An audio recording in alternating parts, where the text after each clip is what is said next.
Hey, Slider Crusaders, welcome back to our special Inflation Nation. I got some numbers here for you from June 2020 to June 2021. Car rentals up 110%.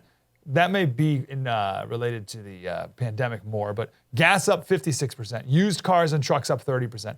Laundry appliances 20%. Airfares 24%. You can see the rest of the list there, including food hitting double digits. Our friend Joel Griffith is here from Heritage Foundation. Help us make sense of this. Joel, how are you, brother?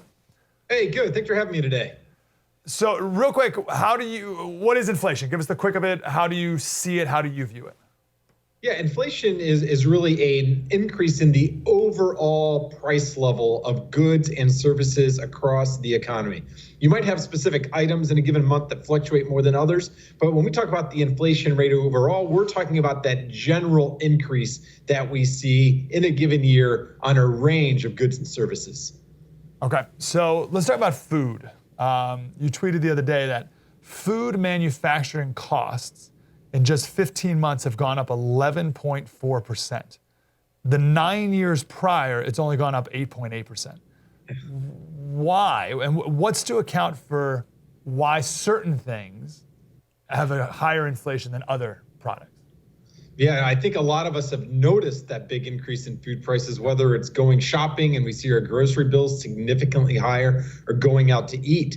But food was very dramatically impacted over the past year and a half, primarily because of supply chain issues. When you pick up that head of lettuce at the store or that package of burgers that you're going to fry up, and there's a multitude of processes from getting it from the farm or the slaughterhouse all the way to your grocery store for you to pick up and consume. So over that past year and a half, we saw a number of instances, for instance, in which trucking was impacted.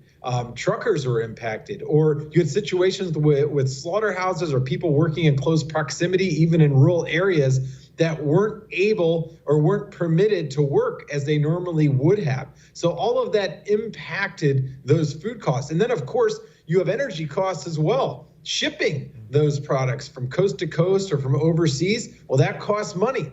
And we've seen energy costs, particularly when it comes to transportation, nearly double in some sectors over the past year or so. Well, this leads to a very interesting question, actually. How much of the inflation that we're going to be seeing here is because of the pandemic versus just, everything else? Like I mentioned the rental cars. So my understanding is the rental cars prices are so high is because a lot of these rental car companies sold their cars to stay afloat. And now there's just supply and demand. There's not a lot of cars to rent, so prices go up. So how much of it is from the pandemic?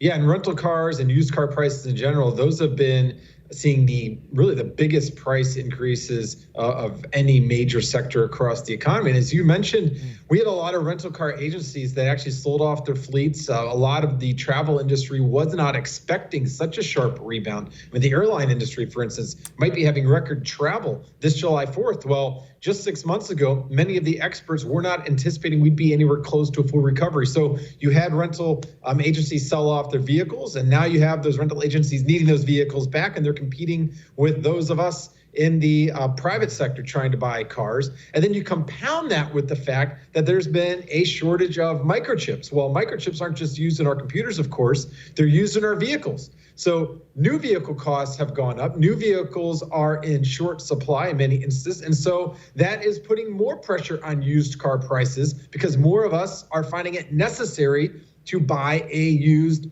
vehicle. So the reasons for the inflation are many. These are just some of them pandemic related, but there are some deeper problems as well with inflation that relate directly to our government actions and the actions of our central bank that we should be keeping an eye on for longer term impact. Yeah, that's right. Okay. Yeah, so maybe this is either the straw that broke the back or just revealed a lot of the problems that we have on the foundation. So let's get to that foundation. I heard the other day the Fed talked about maybe raising interest rates in 2023 as opposed to what they were originally planning for 2024. Talk down to me about that. What does that mean?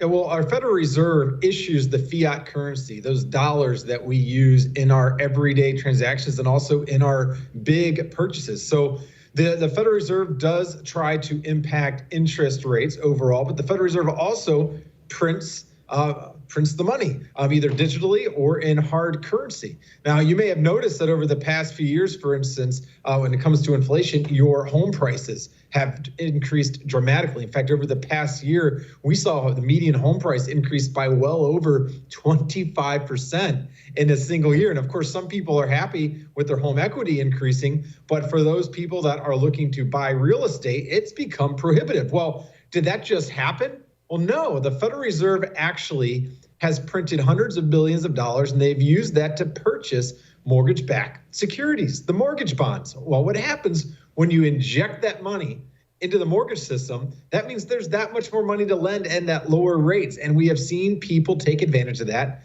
take out more loans, take out bigger loans.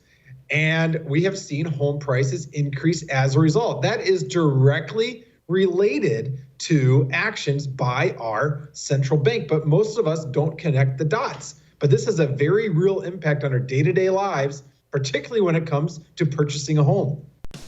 Wow, that was deep and insightful. I want more of that. Like, subscribe, get more.